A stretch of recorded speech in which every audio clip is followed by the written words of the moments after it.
Introduction. The nature of psychological compulsion is such that those who act under constraint remain under the impression that they are acting on their own initiative. The victim of mind manipulation does not know that he is a victim. To him, the walls of his prison are invisible, and he believes himself to be free. That he is not free is apparent only to other people. Aldous Huxley. A company of believers is like a prison full of criminals. Their intimacy and solidarity is based on what they can least justify about themselves. John Updike. You have to quit confusing a madness with a mission. Flannery O'Connor. Introduction. You might be a cult member if, at the mention of the word cult, you might notice a kind of automatic revulsion, a possibly slight knee-jerk shiver that just rises up out of you, seemingly out of nowhere. Alternatively, you might find the word itself off-putting and observe that you're automatically inclined to dismiss it out of hand. I wish to start off this ebook of essays on cults and cultism by suggesting that these reactions themselves are evidence of cult programming. Through deep cultural hypnosis, as with the term conspiracy theory, allegedly introduced by the CIA to cover up their own shenanigans by putting people off the scent of their wrongdoing, cult has been cleverly programmed to make you instantly connect the word to the most egregious, nauseating examples of this pervasive social engineering phenomenon that can actually be, and indeed, usually is, far more nuanced and insidious. Some would say that society at large is a massive cult, one designed to entrain, through a variety of means both subtle and not so much, its members to restricted expressions of thought, belief, and action. The more I've considered this topic as dispassionately as possible while examining my own cultish connections, the more I've come to agree with the perspective that human civilization could be accurately described as, in fact, a world cult. If you ask me, it could hardly be more obvious that some kind of powerful mesmeric force is remote controlling the vast majority of human beings, including many of those entrenched in so-called truther communities.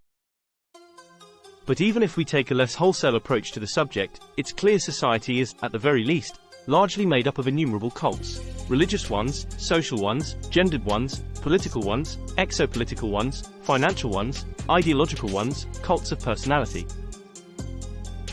The list, like Bilbo's endless road, goes ever on, and sadly, it just gets slipperier and slipperier. All cults, textbook or otherwise, cultivate essentially mindless, or other mindness, acceptance of sometimes unproven, often patently absurd and usually self-destructive ideas and accompanying acts. See the years from 2020 to 2022 for a pointed lesson in how shockingly effortless it is to induce worldwide cult formation with a staggering range of disempowering consequences that are continuing to do damage to the world and its people to this day. To be absolutely clear on this critically important point, the real danger with cults isn't their leaders, however delusional and/or despicable. It's their robotic foot soldiers who blindly believe in them and blithely do the dirty work, often against other cult members and usually without an iota of self-consciousness as to the inhumane savagery of their behavior. As I've observed by being on the receiving end as the unwelcome messenger to an extended community of cultists, the ferocity with which cult minions will defend their leaders' truth, without so much as considering the truth of others, is truly barbaric, making such genocides as the Crusades understandable. This all-too-common sort of reaction in cultists to being called out is a particularly nasty plot twist that has turned into little more than a cliché as lobotomized minions gleefully go to work throwing each other under the cult bus to please their megalomaniacal mind controllers, for precious little, except mental slavery, in return.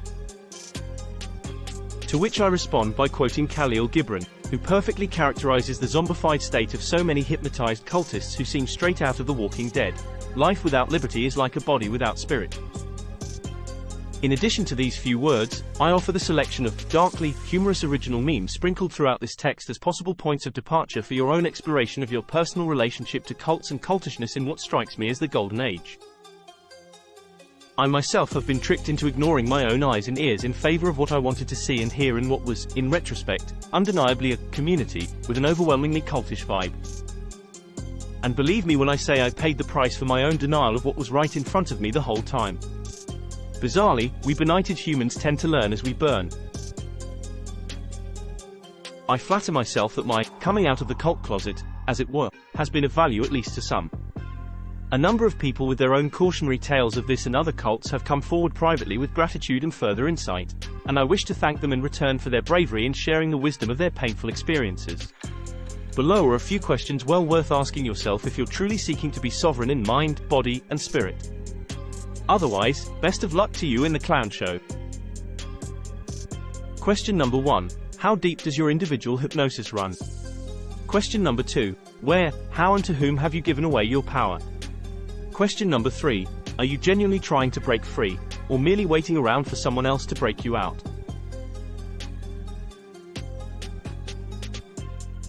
Experience the full ebook and audiobook only at solluckman.substack.com.